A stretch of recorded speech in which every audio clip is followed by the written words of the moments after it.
मैं सलिल वर्मा आज आपके सामने पेश करने जा रहा हूं श्री गिरिजेश राव की एक कहानी भूख। सांझ हो गई थी। बाहर उजाला उतना ही बचा था जितना पूर्ण सूर्य ग्रहण के समय रह जाता है। ऑफिस के पीछे के ताल से आती गंध गढ़ू थी और कोर्ट कचहरी के चक्कर में अधूरी रह गई सड़क पर धूल चमक रही थी। अभी स्ट्रीट लाइटें नहीं जली थी। ऐसी गदबेर में 95 कलर रेड रिंग इंडेक्स वाले भीतरी भव्य कृत्रिम प्रकाश के माहौल से वो बाहर आया। उसने घड़ी पर दृष्टि डाली। ठीक 5:30 बज रहे थे। मन में फैलते हुए माहौर को भूल वो मुस्कुराया। तो सांझ ऐसी होती है साला, भीतर दिन रात का तो पता ही नहीं चलता, सांझ की क्या पूछ। बनसेमर के विशाल वृक्षों के ऊपर आसमान शांत था, लेकिन घर लौटते पंछियों की लकीरें चटचटा रही थी। धूसर थर्मोकॉल की शीट को कोई चाकू से यत्र तत्र काटे जा रहा था। उसे भूख लगी थी बहुत तेज। उसने कार का इग्निशन चालू किया, लेकिन हेडलाइट नहीं जलाई। माहौल को निहारता पीता रहा। आखिर में चमकती धूल को उसने नजर भर निहारा और हेडलाइट जला दी। अभी अभी एक बाइक गुजरी थी। तेज प्रकाश की सुरंग में उड़ती धूल अपार्थिव सी लगी, उड़कर सारे शीशों पर भट जाएगी। मन ही मन बुदबुदाते हुए उसने कार को पास के पैथोलॉजी सेंटर की ओर मोड़ दिया। पिछले 3 महीनों से उसे देह में डायबिटीज होने का शक हो रहा था। काहे बगाहे भूख बहुत लगने लगी थी, जबकि वजन एकदम स्थिर था।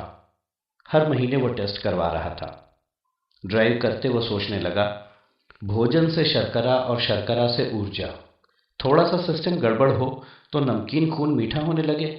उसे अपने मूर्ख और जिद्दी बॉस की स्मृति हो आई। मांग और आपूर्ति, सिस्टम कुछ अधिक ही खून पीने लगा है। आश्चर्य नहीं कि ऊपर वाले के टेस्ट के अनुरूप ही अब मीठे खून वाले भी बढ़ने लगे हैं। उसे पता ही नहीं चला कब यांत्रिक सा कार पार्क किया, कब पैथोलॉजी सेंटर के काउंटर पर पहुंच गया। तंद्रा अगर कहा जा सके तो रिसेप्शनिस्ट के मधुर स्वर से टूटी। सर, ये रही आपकी report.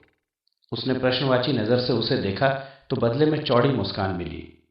You are fit and fine sir, report एकदम नॉर्मल है। रुपए चुकाते वो निराश था। फिर इस कमबख्त भूख का क्या कारण हो सकता है? पास ही मॉल में मैकडॉनल्ड था, लेकिन उसने कभी भी वहां से कुछ नहीं मंगाया। उसे बर्गर बेहूदे लगते थे।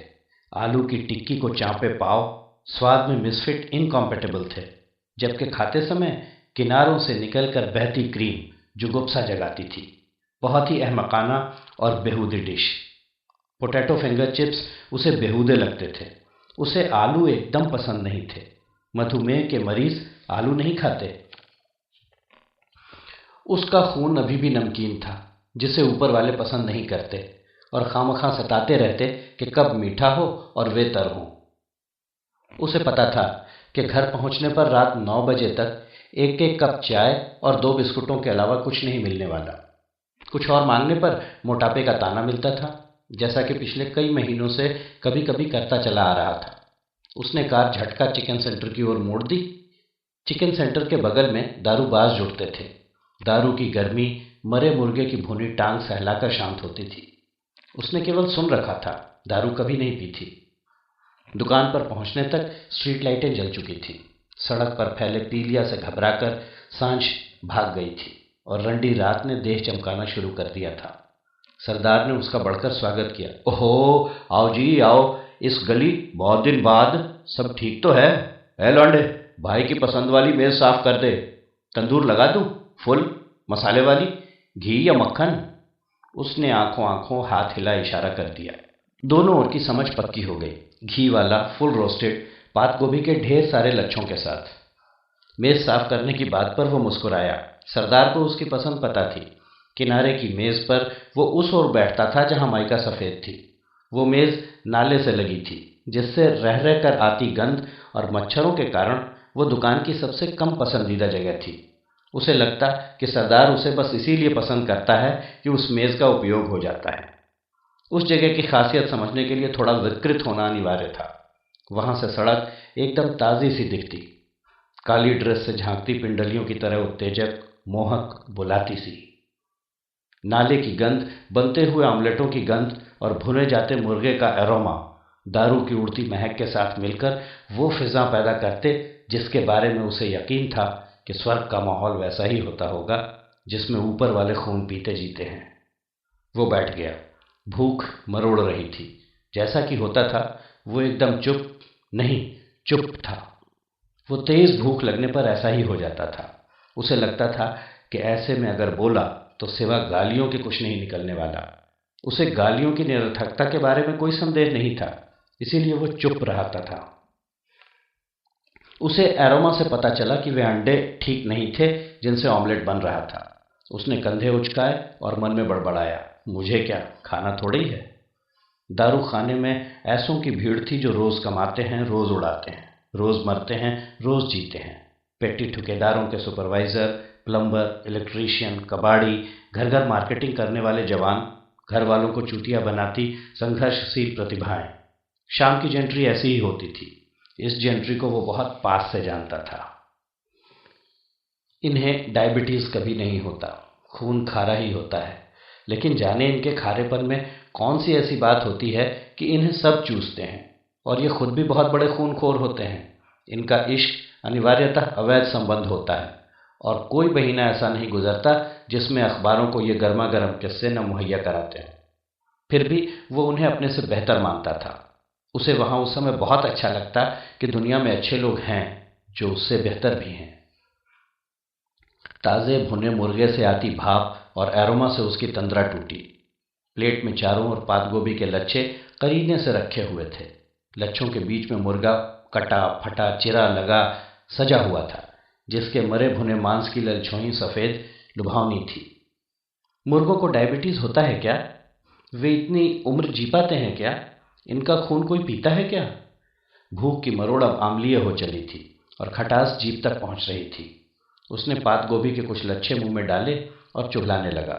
सरदार आ पहुंचा था। ओए बादशाहो, बधिया बना के नहीं? वो मन ही मन भुनभुनाया, हाँ जगलर, बधिया है। प्रकट में वो पहली बार बोला, तुसी फ्री हो हम कब फ्री की गल। फ्री हो तो पास बैठो और अपने बनाए का मजा लो। हैरान सरदार को झिझका, लौंडे संभाल लेके। उसने कुछ को गालियां देते हुए चेताया और बोला, यहाँ नहीं, बहुत गंद है, ओ उधर चलते हैं। बैठना है तो यहीं बैठो सरदार जी, वरना। सरदार बैठ गया और उसके इशारे पर मुर्गे की एक टांग उठाकर खाना शुरू कर दिया। ओए, ये जगह तो बहुत बिंदास है, मान गए तुम्हारी पसंद को। उसकी नजर सामने से गुजरती लौंडिया पर थी। वो भुनभुनाया, साला बिन पिए ही बकवास करने लगा। उसे दारू की दुकान की बेंच पर एक गिलास दिखा जिसमें से कड़वे तेल जैसी पीली दारू झांक रही थी। घी, मक्खन, तेल, मीठा, नमकीन, अंडे, सब परहेज। जिंदगी परहेज ही होती जा रही है और खून है कि मीठा होने का नाम ही नहीं ले रहा। जैसे किसी ने खींचा था, वो उठकर गिलास ले आया। बस दारू सी बची है जिंदगी में। ओए, ये क्या दारू है जी? तेरी तो। उसने मुर्गे का ब्रेस्ट पीस उलट दिया। उसके दिल जिगर सब भुन चुके थे, जिनमें क्या मीठा क्या नमकीन, खून का एक कतरा तक नहीं बचा था। ब्रेस्ट, ब्रा, ब्रेसिका। उसे सरसों का लैटिन नाम याद आया।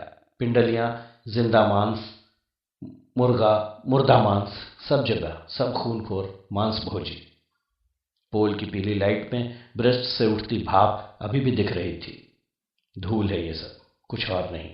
उसने सरसों के तेल नहीं, दारू को ब्रेस्ट पर उंडेल दिया, जैसे पेट में मरोड़ते अम्ल पर चूने की धार पड़ी हो। सब बैठता चला गया। भूख लापता हो गई, मुर्गा ठंडा हो गया। उसने 200 के नोट सरदार की जेब में ठूसे और चल दिया। सरदार जी, खा लेना, सुना है दारू से ठंडा किए गोश्त की तासीर ही अलग होती है। पीछे से आती मुंह ठूसू हंसी से वो समझ गया कि मुर्गा पेट की ओर जाने को चबाया जा रहा है। आज देर कर दी? पूछती पत्नी को उसने उत्तर दिया, इस साल तो नहीं, लेकिन अगले साल प्रमोशन हो जाएगा। इस महीने की रिपोर्ट मिल गई। मुझे डायबिटीज नहीं है।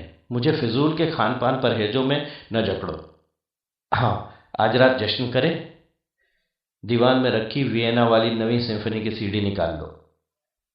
जार से एक मुट्ठी चीनी निकाल उसने मुंह में डाल लिया। मुंह में मिठास भरती चली गई। वो दूसरे लोक में था जहां भूख जैसा कुछ नहीं होता। रात का जश्न। लजाई पत्नी हैरान सी उसे देखती रह गई।